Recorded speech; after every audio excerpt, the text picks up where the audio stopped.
Hi. അപ്പോൾ എല്ലാവർക്കും നമ്മുടെ വീഡിയോ സ്വാഗതം. നമ്മളിപ്പോൾ പറയാൻ പോകുന്ന വെച്ചിട്ടുണ്ടെങ്കിൽ മെയിനായിട്ട് നമ്മൾ ആദ്യത്തെ വീഡിയോയിൽ നമ്മൾ ഡോഗ്സ് എന്താ പറയുക ഉരവർഗ്ഗങ്ങൾ അല്ലെങ്കിൽ തവള, പാറ്റ അതിനൊക്കെ ബൈറ്റ് ചെയ്താൽ എന്തൊക്കെ ഉണ്ടാകുന്ന പ്രശ്നങ്ങളെക്കുറിച്ചാണ് പറഞ്ഞിരുന്നത്. ഇന്നത്തെ വീഡിയോ വെച്ചിട്ടുണ്ടെങ്കിൽ പ്രഗ്നൻസിയാണ്. പ്രഗ്നൻസി എന്ന് പറയുമ്പോൾ ഇപ്പോൾ നമ്മൾ ഓൾറെഡി നമ്മുടെ ഷിക്സ് പ്രഗ്നൻ്റ് ആണ്. ആൾ എന്തായാലും ഇന്നലെയും നാളത്തേക്കുള്ള ആൾ എന്തായാലും ഡെലിവറി ആവും. അപ്പോൾ എന്തായാലും ഈ 2 ദിവസത്തിനുള്ളിൽ നമ്മളതിൻ്റെ വീഡിയോസൊക്കെ അപ്ലോഡ് ചെയ്യുന്നതാണ്. അപ്പോൾ നമ്മൾ പ്രഗ്നൻസിയുടെ കാര്യങ്ങളാണ് കൂടുതൽ പറയുന്നത്. അപ്പോൾ എല്ലാവരും ശ്രദ്ധിക്കുക, കേൾക്കുക. അറിയുന്നവരുണ്ടാവാം, അറിയാത്തവരുണ്ടാവാം. അപ്പോൾ മെയിൻ നമുക്ക് പറയുന്നത് വെച്ചിട്ടുണ്ടെങ്കിൽ ഇപ്പോൾ എല്ലാ ബ്രീഡും, ഇപ്പോൾ സ്മോൾ ബ്രീഡാണെങ്കിലും വലിയ ബ്രീഡാണെങ്കിലും നമ്മൾ നാടൻ പട്ടികളാണെങ്കിലും, നാടൻ പട്ടിയെ കുറിച്ച് പറ്റി പറയേണ്ട ആവശ്യമില്ല, എല്ലാവർക്കും അറിയുന്ന കാര്യങ്ങളാണ്. നമ്മൾ വളർത്തുന്ന നമ്മുടെ കുഞ്ഞുമനുകൾ മെയിനായിട്ട് ഇപ്പോൾ പ്രഗ്നൻ്റ് ആയി കഴിഞ്ഞാൽ 50 to 68 വരെയാണ് ഒരു ഓവറോള് പ്രഗ്നൻസി ടൈം വരുന്നത്. അപ്പോൾ അതിൽ നമ്മുടെ സ്മോൾ ബ്രീഡിന് ചിലപ്പോൾ 58 ദിവസത്തിനാവാം, അല്ലെങ്കിൽ 63 ദിവസത്തിനാവാം, അല്ലെങ്കിൽ 65 ഡേയ്സിനാവാം. ഇതിനുള്ള എന്തായാലും നമ്മുടെ ഡോഗ് പ്രഗ്നൻ്റ് ആയിരിക്കും, അത് കൺഫേം ആണ്. പക്ഷേ ചില കേസുകളിൽ ചിലപ്പോൾ 68 വരെ ആവാം, അങ്ങനെ വന്നിട്ടുണ്ട്.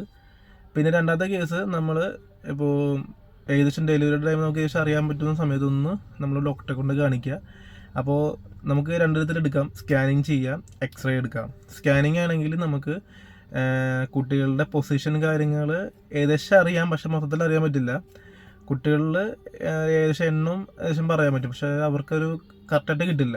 സ്കാനിങ്ങിലൂടെ നമുക്ക് എന്താ പറയുക, നമ്മുടെ ചിക്സിൻ്റെ, അതായത് നമ്മുടെ ഡോഗിൻ്റെ ഹെൽത്ത്, ഹാർട്ട് ബീറ്റ് കാര്യങ്ങൾ പക്കയാണ് നോക്കും. പിന്നെ ഹെൽത്ത് ഓക്കെയാണെന്നൊക്കെ അറിയാൻ പറ്റും. പിന്നെ ബേബീസിൻ്റെ ഹെൽത്ത് അറിയാൻ പറ്റും, ഹാർട്ട് ബീറ്റ് അറിയാൻ പറ്റും. അപ്പോൾ ഇതൊക്കെ നമുക്ക് പക്ക അറിയാൻ പറ്റും. പിന്നെ ഏകദേശം ഡേറ്റ് ഡോക്ടർ പറഞ്ഞു തരും, നമ്മളോട് 10 ദിവസമാണ് പറഞ്ഞേക്കുന്നത്. പക്ഷേ എന്തായാലും അതിന് അത്ര വരില്ല, ഒരാഴ്ചക്കുള്ളിൽ എന്തായാലും കൺഫേം ആണത്. അപ്പം എന്തായാലും ഇന്നും നാളത്തേക്കുള്ളിൽ നമ്മളത് ആൾ പ്രസവിക്കും. അപ്പോൾ അത് നമ്മൾ നോക്കുക. എക്സ്റേയിലൂടെയാണ് നമുക്ക് എത്ര ബേബീസ് ഉണ്ടെന്ന് അറിയാൻ പറ്റും, ഏത് പൊസിഷനിലാണ് ഇരിക്കുന്നതെന്ന് അറിയാൻ പറ്റും, എക്സ്റേയിലൂടെയാണ്. പക്ഷേ എക്സ്റേ നമ്മളിപ്പോൾ പറൂരുള്ള ആൾക്കാരാണെങ്കിൽ, അതായത് എറണാകുളം ജില്ലയിൽ നോർത്ത് പറൂരുള്ള ആൾക്കാരാണെങ്കിൽ എക്സ്റേ ഉള്ള ഇതില്ല, സ്കാനിങ് മാത്രമേ ഉള്ളൂ. പക്ഷേ പനമ്പിള്ളി നഗർ MG റോഡ് ആ ഭാഗത്ത് എക്സ്റേ ഉണ്ട്. അപ്പോൾ നമുക്ക് കറക്റ്റ് അറിയാൻ പറ്റും. പിന്നെ നമ്മൾ മെയിൻ നോക്കേണ്ടത് വെച്ചിട്ടുണ്ടെങ്കിൽ ഡെലിവറി ടൈമിൽ നമ്മൾ മെയിനായിട്ട് അവർക്ക് നല്ലൊരു ആംബിയൻസ് നമ്മൾ ഉണ്ടാക്കി കൊടുക്കുക. പിന്നെ ഇപ്പോൾ ഒരു ഡോഗ് മാത്രമല്ല, 2-3 ഡോഗ്സ് ഉള്ള ആൾക്കാരുണ്ടാവും. അപ്പോൾ മാക്സിമം പ്രഗ്നൻ്റായ നമ്മുടെ പപ്പിയുടെ അടുത്ത്, ഡോഗിൻ്റെ അടുത്തേക്ക് അവരെ അടുപ്പിക്കാതെ നോക്കുക. കാരണം നല്ല രീതിയിൽ അഗ്രസീവ് ആവും. കുഴപ്പമുണ്ടാവില്ല, ചിലപ്പോൾ നല്ല രീതിയിൽ അവർ ആക്റ്റീവ് കാര്യങ്ങളൊക്കെ ആയിരിക്കും. പക്ഷെ പെട്ടെന്ന് ഇവിടേക്ക് ആ ഒരു മൈൻഡ് കൺട്രോൾ പോകും. മൈൻഡ് പോയി കഴിഞ്ഞാൽ ചിലപ്പോൾ നല്ല കടിപിടി കൂടാൻ ചാൻസ് ഉണ്ട്. അപ്പോഴും അഗ്രസീവ് ആകുമ്പോൾ ഇവർക്ക് ആ പ്രസവത്തിൻ്റെ സംഭവങ്ങളൊന്നും വരാനായിട്ട് ഒരു ബുദ്ധിമുട്ടുണ്ടാവും. മാക്സിമം അടുപ്പിക്കാതെ നമ്മൾ ആ ഒരു ഇത് കഴിയുന്ന വരെ നമ്മൾ ഇവരെ അകറ്റി നിർത്തുക. രണ്ടാമത്തെ കേസ്, ജസ്റ്റ് ഒന്ന് ഇപ്പോൾ, കാരണം വെച്ചാൽ എപ്പോഴും കൂട്ടി ചിലപ്പോൾ പിന്നെ ഗ്രില്ലിൽ, അതായത് ഇപ്പോൾ കൂടുതലുള്ള ആൾക്കാരാണെങ്കിൽ കൂട്ടി കിടത്താതെ പുറത്ത് തന്നെ കിടത്തുക, ഒരു ബെഡിൽ കിടത്തുക. ആർക്ക് വേണ്ടി മാത്രമായിട്ട് തുണിയൊക്കെ വിരിച്ചിട്ട് സെപ്പറേറ്റ് ഒരു ബെഡിൽ കിടത്താൻ നോക്കുക. എന്നാലാണ് ശരിയുള്ളൂ. പിന്നെ എപ്പോഴും അവർക്ക് നമ്മുടെ അറ്റൻഷൻ വേണം. അതുപോലെ തന്നെ നമ്മളെ അനുസരിച്ച് അവർ കെയർ ചെയ്യണം. പിന്നെ ഈ ഡെലിവറി ടൈമിൽ നമ്മൾ ചെയ്യേണ്ട കാര്യം എന്ന് വെച്ചാൽ നമ്മുടെ കയ്യിൽ ഗ്ലൗസ് വേണം, കത്രിക വേണം, നൂല് വേണം. പിന്നെ നമ്മുടെ ആൻറ്റിബയോട്ടിക് അല്ല, ബെറ്റാഡി എന്ന് പറഞ്ഞ ചെറിയ മരുന്ന് വേണം. അതായത് ഈ മിക്ക ഡോഗുകളിലും, അതായത് 95% എല്ലാ ഡോഗുകളും ഡെലിവറി ആയി കഴിഞ്ഞാൽ ആ പൊക്കിൾ ഭാഗം കടിച്ച് പൊട്ടിക്കുന്നതാണ്. ചില കേസ് മാത്രം നമ്മൾ ചെയ്യേണ്ടി വരും. അപ്പോൾ നമ്മൾ അത് കത്രിക കൊണ്ട് കട്ട് ചെയ്യണം. അതായത് വന്നു കഴിയുമ്പോൾ തുടച്ച് വൃത്തിയാക്കി നമ്മളെന്ത് ചെയ്തിട്ടുണ്ടെങ്കിൽ, തുടച്ച് വൃത്തിയാക്കി കഴിയുമ്പോൾ ആ ഒരു പൊക്കിളിൻ്റെ ഭാഗത്ത് നമ്മൾ കട്ട് ചെയ്തിട്ട് നൂലുകൊണ്ട് കെട്ടിയിട്ട് വേണം കട്ട് ചെയ്യുക. നൂലുകൊണ്ട് കെട്ടിയിട്ട് ആ ഭാഗം കട്ട് ചെയ്ത് കഴിഞ്ഞ ശേഷം അവിടെ ചെറിയ ബെറ്റാഡി ഒന്ന് തീർക്കുക, അത്രേ ഉള്ളൂ. ജസ്റ്റ് ഒന്ന് തൊടിക്കുള്ളൂ, വലുതല്ല, ചെറിയ രീതിയിലൊന്ന് തൊടിക്കുക. അത് കഴിഞ്ഞാൽ അത് ഓക്കെ ആവും. പിന്നെ രണ്ടാമത്തെ കേസ്, നമ്മൾ ഒരിക്കലും ഗ്ലൗസ് ഇല്ലാതെ പപ്പികളെ തൊടരുത്. കാരണം ഒരുപാട് അസുഖങ്ങൾ നമുക്കും വരാം. അപ്പോൾ അത് ചെയ്യരുത്. മാക്സിമം ഗ്ലൗസ് ഇട്ട് തന്നെ ചെയ്യുക. പിന്നെ ഈ പറഞ്ഞ പോലെ നല്ല ഫ്രഷ് തുണിയായിരിക്കണം. നമ്മൾ ഉപയോഗിച്ച പഴയ തുണിയൊന്നും ആവരുത്, ഫ്രഷ് തുണിയാണ് അവർക്ക് വേണത്.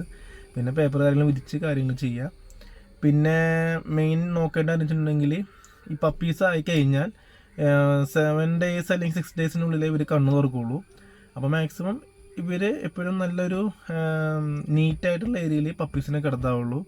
പക്ഷേ നമ്മൾ ഒരിക്കലും ആ ഒരു പിന്നെ അതായത് നീറ്റെന്ന് പറയുമ്പോൾ അവിടെ നല്ല വെളിച്ചം വേണം, പിന്നെ ആംബിയൻസ് നല്ല രീതിയിൽ വേണം, എന്താ പറയുക നല്ല ഒരു ആംബിയൻസ് ഉണ്ടാക്കി കൊടുത്തിട്ടുണ്ടെങ്കിൽ പപ്പീസിനാണെങ്കിലും നമ്മുടെ പ്രഗ്നൻ്റായ ഡോഗിനാണെങ്കിലും ഒരു ഇതുണ്ടാവുള്ളൂ.